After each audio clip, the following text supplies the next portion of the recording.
مع كلمة مؤسس الحركة الدكتور عبد الصمد صبري.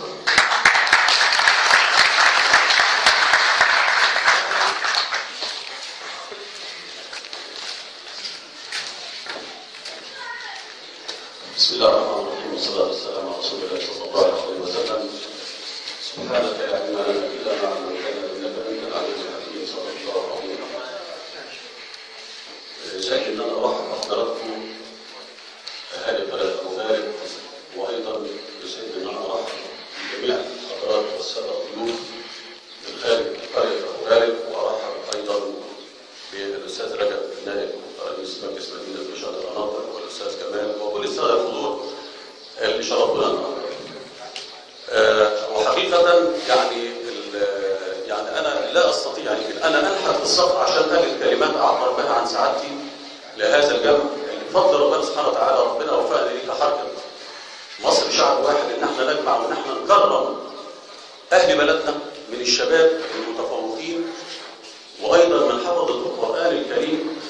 اللي زي ما الناس كلها بتقول أن الشباب هم نصف الحاضر وكل المستقبل، اللي احنا شايفين فيهم إن شاء الله كل المستقبل بإذن الله تعالى. ودائما يعني بيقال كده: من أراد أن يقف على مستوى أمة من الأمم فما عليه إلا أن يركب شباب هذه الأمة. يلاحظ الشباب، لو واحد حب إن هو يتطلع يقول الأمة دي شكلها إيه؟ الأمة دي مستقبلها رايح فين؟ يشوف الأول الشباب بتاعها. إن وجد الشباب متحبين ثقة أنفسهم، ثقة بالله سبحانه وتعالى، فليعلم بأنها أمة قادرة على مواجهة الصعاب والتحديات، قادرة على البناء للحاضر والمستقبل. إن الأخ العزيز أشار إلى أهداف ومبادئ وركائز الحركة،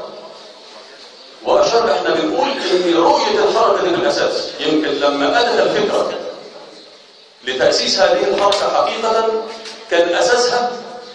وحينما ألهمني الله سبحانه وتعالى بأن أنا أفكر في تأسيس هذه الحركة بفضل سواعد حضرات وسواعد اللجنة التنفيذية للحركة، إن كان هو الأساس نبذ الخلاف الموجود داخل القرية، وإن الطيار رايح وطيار جاي والكلام ده إحنا مالناش علاقة بهذا الكلام. إحنا عايزين نبني قريتنا ونبني بلدنا ونكون مثل وقدوة يحتذى به في محافظة الجيزة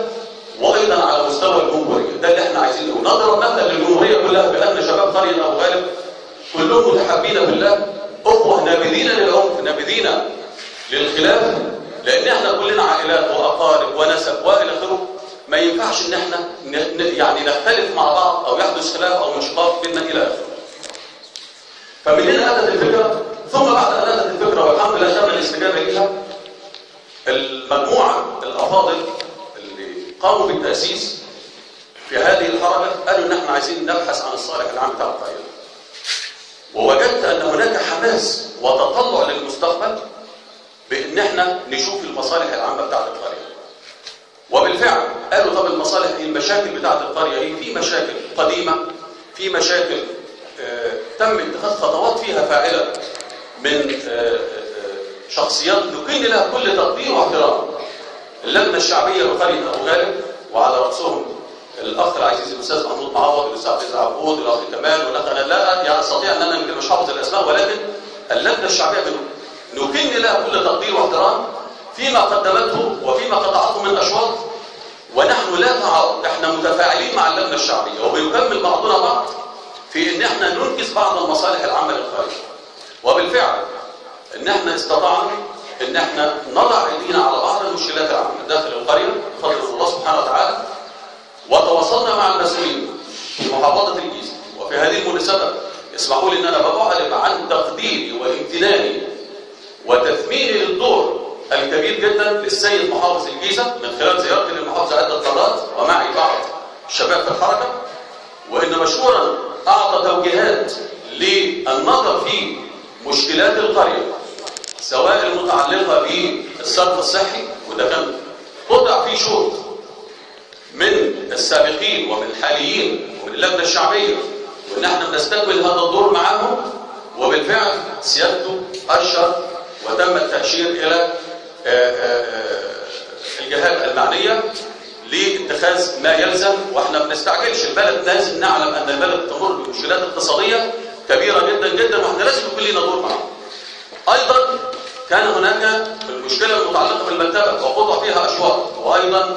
المسؤولين في المحافظه على رسوم السيد المحافظ والسيد سكرتير العام والسكرتير العام مساعد والسيد رئيس مجلس مدينه منشاه القناطر حقيقه، والتقيت فيه في مبنى المحافظه، وابدا الاستعداد الطيب، وكل مسؤولين في المحافظه ابدوا استعداد طيب على ان هم يتولوا المشكلات العامه بتاعت القريه، سواء الصرف الصحي، سواء كابل الكهرباء اللي هو تحويله الى كابل ارضي، وبالفعل وتم التفاهم داخل المحافظه ان الاهالي هيتحملوا جزء كبير من التكاليف بتاعته، على اساس ان شاء الله باذن الله تعالى نحول الكابل اللي هو ممكن يبقى سبب اضرار الى كابل ارضي.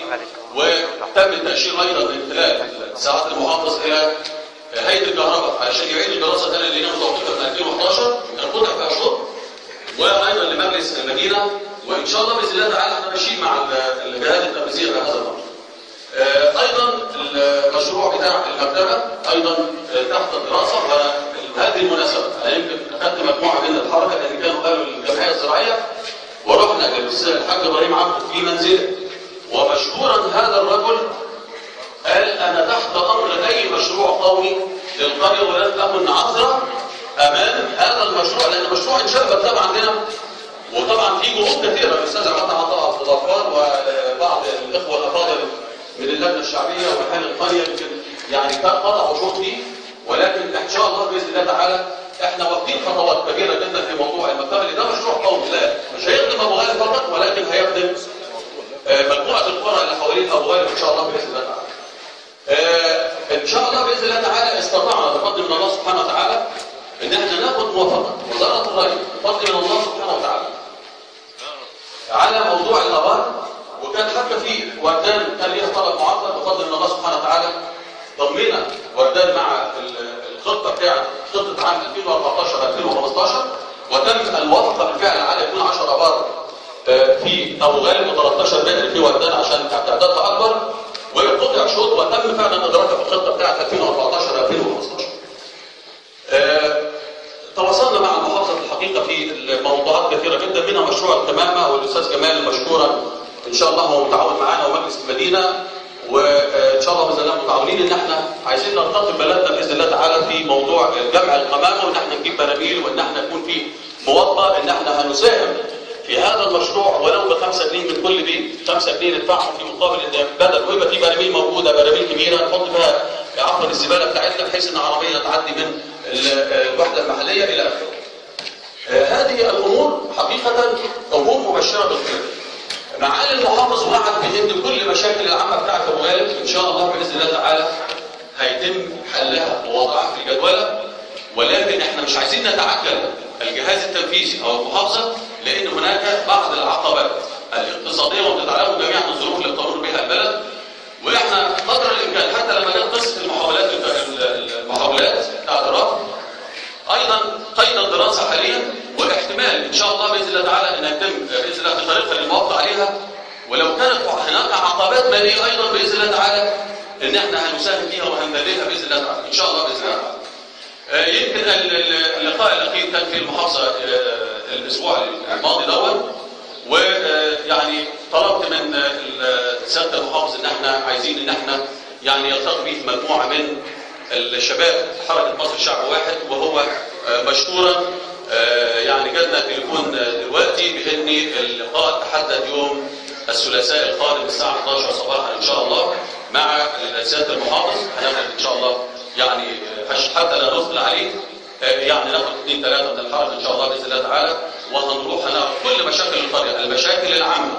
التي بداها اخواننا في اللجنه الشعبيه وبعض الناس المحترمين داخل القريه، وزي ما قلنا هذه جهود بذلت، ونحن نرحب كحركه باي جهود تبذل من اجل الصالح العام للقريه. وعايز اشيد انا نقطه ان حركه هذه الحركه التي تم تاسيسها بفضل جهود ناس، معلش انا بقول لحضراتكم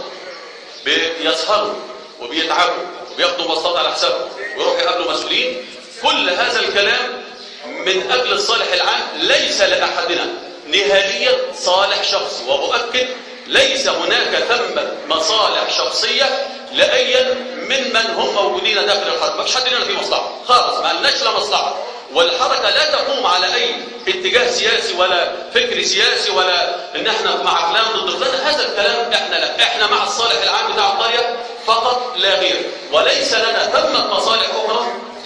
تذكر سواء سياسيه او غير سياسيه.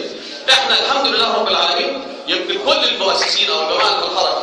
بفضل من الله اللجنه التنفيذيه للحركه كلنا خدنا نصيبنا من الدنيا، وباقي ان احنا ننظر لولادنا ان احنا عايزين نحقق اللي قال عليه الاستاذ احمد سعيد دلوقتي ما يعرف بالتنميه المستدامه. يعني ايه تنميه مستدامه؟ انا معلش سامحوا لي بهذا الكلام، ان احنا عايزين نساهم باي جزء او اي قدر مع الدوله بتاعتنا. التنميه المستدامه ان انا كيف احول بلدي اللي هي اموالي دي، وايضا اساهم في تحويل مصر الى دوله متقدمه، دوله قادره على تحقيق التنميه المستدامه تكفل العيش الكريم لهذا الجيل والاجيال القادمه. هو ده اللي احنا بنقول، ده الرؤيه بتاعت الحركه اللي احنا عايزينها تتسع ان شاء الله باذن الله تعالى. ما ينفعش ان احنا دلوقتي بنفكر بنقول طيب احنا عايزين نعمل ايه دلوقتي؟ مش دلوقتي، احنا عايزين نعمل ايه دلوقتي ان شاء الله؟ اعمل لغيرك لا تعيشوا ابدا، ان احنا نعمل للاجيال القادمه، وده باذن الله تعالى سوف نثيره على اعلى المستويات. لابد ان تكون لمصر رؤيه مستقبليه على مدار 40 و50 سنه قادمه، كما هو الحال في كافه دول العالم. مصر للاسف الشديد لا تضع نصب اعينها خطه تستطيع من خلالها ان هي تبني عليها استراتيجيات وتلزم بها الحكومات المتعاقبه او تلزم بها الوزارات، لا، باذن الله تعالى من خلال الحركه دي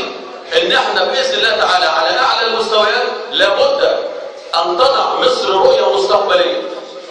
تقوم على الركائز اللي احنا قلنا عليها ديت او جزء منها، وتقوم قائمه على هذه الاهداف، بحيث ان شاء الله باذن الله تعالى تكون مصر لا تقل عن اي دوله اخرى، ان احنا في رؤيه للوطن بحيث ان احنا نلبي احتياجات الجيل الحاضر، وايضا دون الانتقاص من حقوق او ضمانات الاجيال القادمه. ده اللي مصر لازم تمشي عليه. كل دول العالم حاطه رؤيه مستقبليه مع مصر للاسف الشديد، وهذا الكلام سوف يشير في وسائل الاعلام المختلفه، ان لابد ان يكون لمصر رؤيه مستقبليه على مدار 50 سنه قادمه، وتضع خطط استراتيجيه لتنفيذ هذه الرؤيه لكافه الوزارات والحكومات المتعاقبه، بحيث تلتزم بتنفيذها واحدا تلو الاخر. لان لو ترك الشعب على ما هو عليه للاسف الشديد من فوضى موجوده، ومن للاسف تنامي سوء الاخلاق في بعض القطاعات، ومن ايضا عدم تلبيه الاحتياجات الفعليه للقطاعات العماليه اللي هي المفروض حطها داخل الدوله، وايضا وضع جدول لتعيين كافه القانون العاطلين الموجود في الدوله ده، اللي الدوله المفروض وفقا للدستور ملزمه بان هي تضع جدول تلتزم به لتعيين كافه الخارجين بتوع الدوله. الدستور بتاع الدوله بيقول كده ان الدوله بتكفل حق العمل. طب احنا فين من الدستور ده اللي احنا عايزين نطالب بيه دولتنا ان شاء الله باذن الله تعالى؟ واسمحوا لي ان احنا اطلت عليكم، ولكن في كلام كثير جدا بس الوقت لا يسمح ان انا اقوله. فرحب تاني بحضراتكم الساده الضيوف، وان احنا اسمحوا لي ان احنا الساده اعضاء اللجنه التنفيذيه اتفضلوا على المنصه بعد اذن حضراتكم، ونقدم يسعدنا ان احنا نقدم بس هديه للجنه الشعبيه بقريه ابو غالب ممثله في الاستاذ محمود معوض رئيس اللجنه الشعبيه، فاتفضل حضرتكم احنا نحيي جميعا.